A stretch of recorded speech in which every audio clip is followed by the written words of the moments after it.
Bonjour les petits amis, j'espère que vous allez bien, je suis Pascal Trifingui, on est à Bahia au Brésil et aujourd'hui on va parler du Reiki. Eh bien qu'est-ce que c'est que le Reiki? Eh bien on va le voir le plus simplement possible. C'est pour beaucoup de personnes une espèce de technique de développement personnel, une technique par imposition des mains, etc. Quelque chose de bien mystérieux.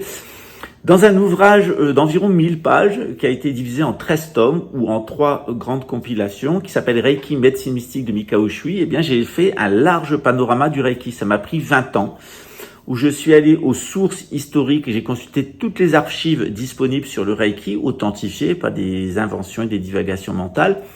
J'ai observé la doctrine du Reiki pour voir exactement ce que c'était et j'ai cherché quelles étaient les influences qui avaient inspiré Mikao Usui. C'est un personnage véritablement extraordinaire puisqu'il est le cousin de l'empereur Meiji et puis il a eu une vie d'homme politique, etc. Il a eu une vie d'homme d'affaires. C'est un personnage un peu hors du commun qui est mort à l'âge de 62 ans d'un accident vasculaire cérébral. Et puis, il a des amis autour de lui qui ont eu aussi une vie très curieuse, très exceptionnelle, que ce soit le commandant Shujiro Hayashi ou Madame Awayo Takata et d'autres personnes, Barbara Ray Weber et d'autres personnes qui sont assez connues si vous pratiquez le Reiki. C'est assez exceptionnel. La vie de ces personnes-là est assez exceptionnelle. Donc, je me suis intéressé, à l'histoire du Reiki, aux sources à partir de ces archives, aux sources du Reiki à partir des déclarations attestées comme telles de Mikao Usui. Puis j'ai observé comment tout ça avait été un peu transformé aux États-Unis. Donc vous avez une longue histoire du Reiki. Et puis au final, je me suis intéressé aux effets thérapeutiques du Reiki puisqu'il y a des essais cliniques et enfin aux explications possibles dans le domaine traditionnel, dans le domaine de la science moderne et entre les deux dans le domaine de la gnose, puisque la gnose n'est allergique ni à l'un ni à l'autre. Généralement, elle explique bien ce qui se passe dans le domaine traditionnel. Elle explique bien aussi pourquoi la science se trompe et a une vue partielle, même si par moment, la science découvre des choses intéressantes qui sont déjà dans la gnose. En règle générale, la science moderne, c'est une profanation de la gnose. Les anciens, ils avaient une explication d'une technique comme le Reiki. Pour eux, la Terre, c'était avant tout une énorme vibration. On parlait d'énergie, de force en mouvement. On ressentait une force qui venait de la Terre, qui venait du ciel.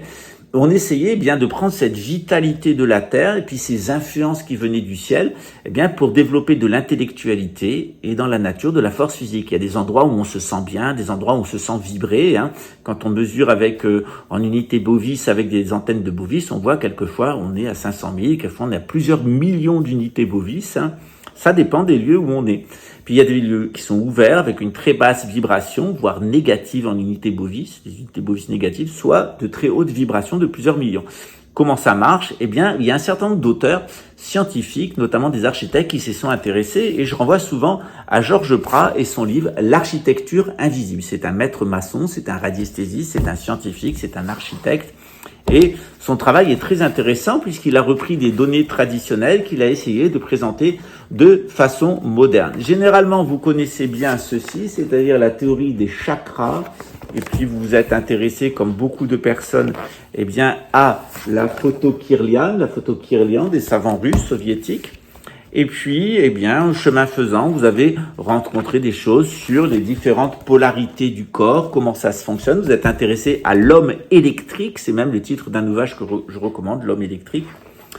Et vous êtes intéressé au Feng Shui. Tiens, Georges Pratt nous en parle du Feng Shui et puis de la façon dont les anciens avaient cartographié la Terre. Et ils avaient vu qu'il y avait différents réseaux qui passaient, qu'on appelle de nos jours le réseau Hartmann ou l'harmonique 33 ou différents réseaux. Le réseau Hartmann est le plus connu, c'est le réseau dit global. C'est généralement un réseau qui est associé à un des métaux, un métal qui est le nickel. Il y a aussi des réseaux fer qu'on appelle les réseaux Curie, qui sont plutôt des réseaux diagonaux. Je vais vous les montrer.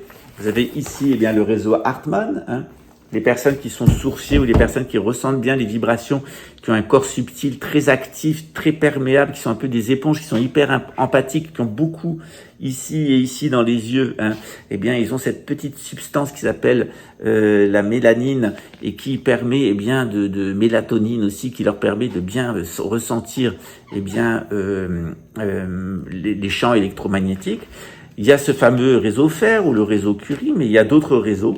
Il y a le réseau or, le réseau cuivre, le réseau argent, etc., qui chacun ont leur mode de fonctionnement. Georges Pratt nous présente tout ça, il essaye de le montrer de façon synthétique, et il nous explique que certains êtres humains, qu'on appelait autrefois les sorciers, les sourciers, quelquefois on dit les sorciers, bon, j'ai expliqué pourquoi, eh bien ils avaient la capacité non seulement de ressentir ces champs électromagnétiques, de l'électromagnétisme et de la forme, ça porte les deux, des formes qui sont souvent des formes fractales qui se répercutent à l'infini.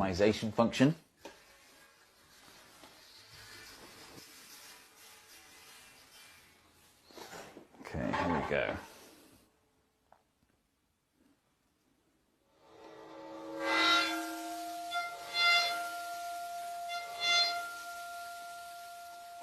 Nice.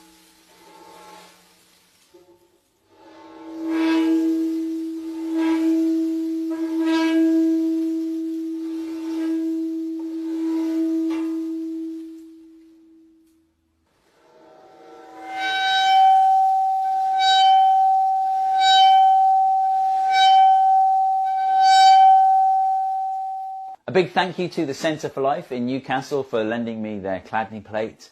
The Centre for Life is an amazing science centre run by amazing people, so go and check it out.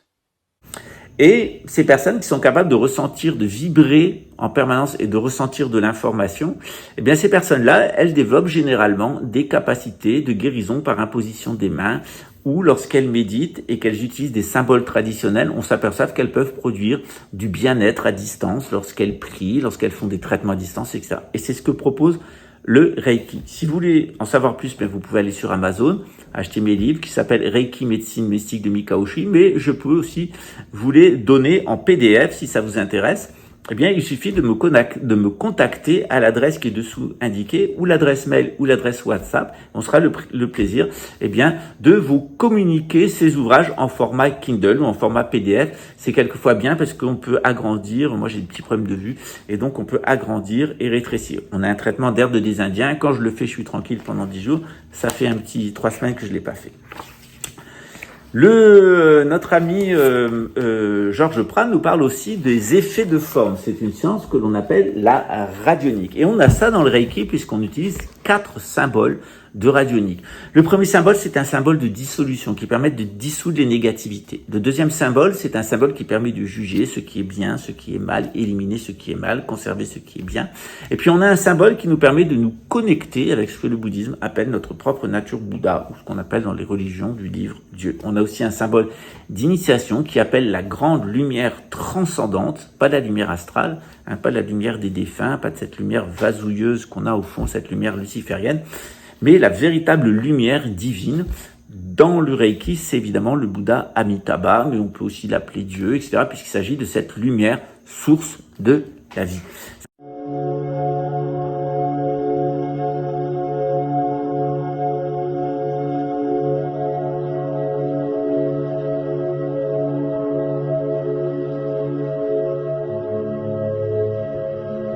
Ces effets de forme, ils sont importants, ils sont utilisés dans toutes les traditions. En voici quelques exemples. Ça peut être des diagrammes qu'on appelle en Inde les yantras.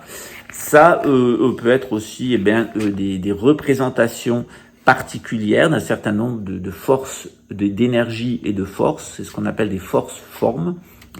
Et c'est ce qu'on appelle les mandalas. Et puis, il y a évidemment nos écritures, nos symboles qui ont des effets actifs. Ils ont des effets au niveau vibratoire. Et puis, évidemment, ils ont un effet sur notre oscillation géomagnétique, sur l'équilibre homéostatique de notre corps, sur notre électromagnétisme corporel, notre réaction à l'électromagnétisme terrestre ou aux antennes de téléphonie, et qui sont nocives, pathogènes, et Wi-Fi qui sont complètement pathogènes. Je renvoie aux études qui ont été faites par Barry Trowell, qui a travaillé pour le gouvernement de Grande-Bretagne et qui met en garde en disant ne mettez pas de Wi-Fi à proximité de vos enfants, ne posez pas votre téléphone portable sur vous, et ces technologies vont vous rendre malade et donner des cancers, puisque les industriels ne les équipent pas de protection. On est face à un génocide silencieux. Ce livre, c'est aussi un livre où on apprend à travailler avec des conventions mentales, avec des antennes de Bovis, etc. Et l'auteur, fort de cette expérience, nous propose une vision non seulement de l'électromagnétisme terrestre, de ces champs de vibration terrestre, mais il nous propose aussi de voir comment les peuples traditionnels ont travaillé des formes pour donner des états de conscience. Alors que ça soit les mégalithes, ils nous parlent des mégalithes, que ça soit les temples, notamment les temples bouddhistes et leur structure, les temples romains, etc., mais aussi nos églises. Ils donnent tout un enseignement sur les temples égyptiens, sur les temples antiques, mais aussi ici on est en Égypte, au temple d'Osiris et à Memphis. Et puis effectivement, ils nous parlent aussi des temples bouddhistes, de leur fonctionnement.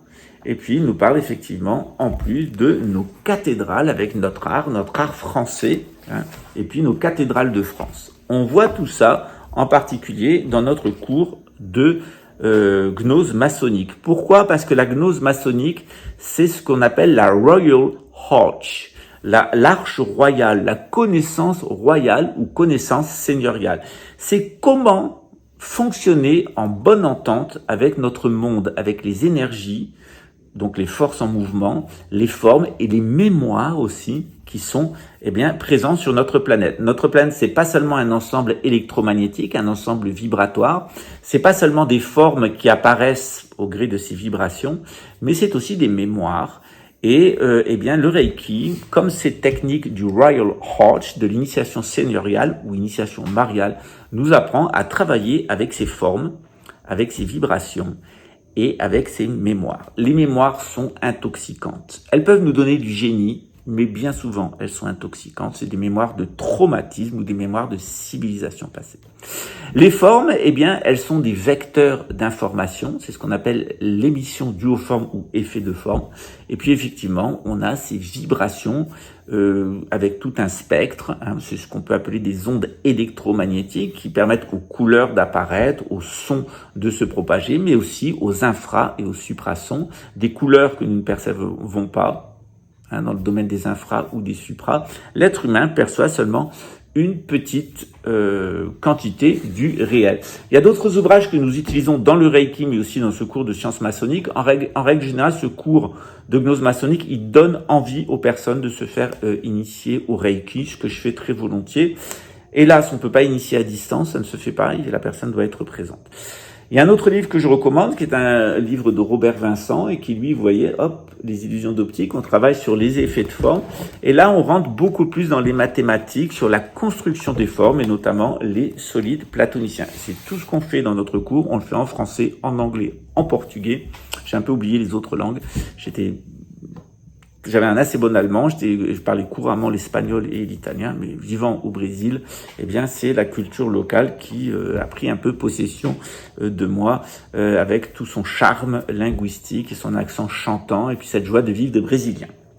Donc, si vous êtes intéressé par un cours de gnose maçonnique, contactez-moi. Et si vous êtes déjà initié au Reiki et que vous voulez une meilleure compréhension de ce que vous faites, loin du Reiki New Age, sachez qu'il y a des gens avec qui j'ai travaillé en France. C'est Corinne Bouty qui est à Bordeaux, c'est Alexandra qui est à Nice, et puis il y a Jordan aussi qui est dans l'ouest de la France. Donc si vous étiez intéressé pour apprendre le Reiki dans une école traditionnelle en France, en Europe, contactez-moi, je vous donnerai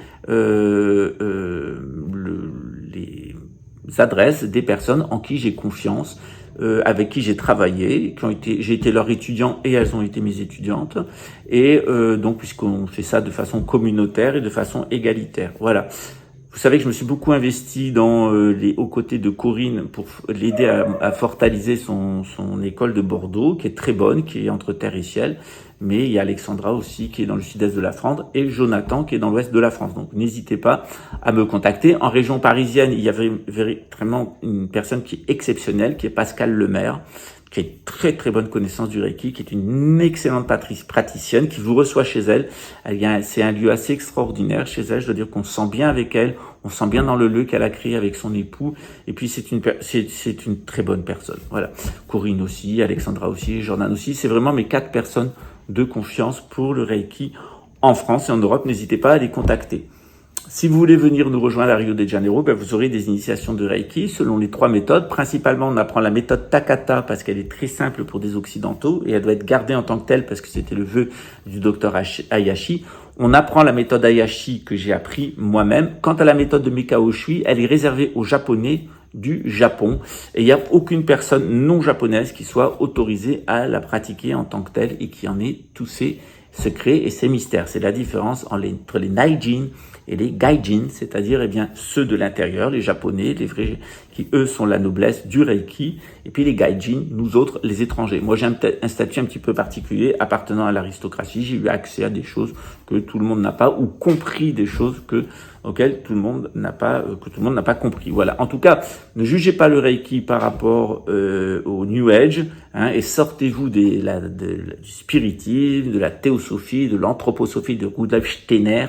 Tout ça, ça mène à la même chose, à Jeffrey Epstein, c'est-à-dire à la pédophilie, aux narcotiques, à la confusion mentale et finalement après à des règlements de compte d'ego. Tout ça pataugeant dans les renseignements occidentaux qui sont véritablement la synagogue de Satan, ou cette bête de la fin des temps, la bête qui écoute, ou ces idiots qui écoutent, ces bêtes qui écoutent et qui créent des bêtises, une énorme bêtise qui s'appelle l'intelligence artificielle, qu'ils pensent pouvoir greffer à leur inintelligence naturelle pour gouverner le monde. Voilà.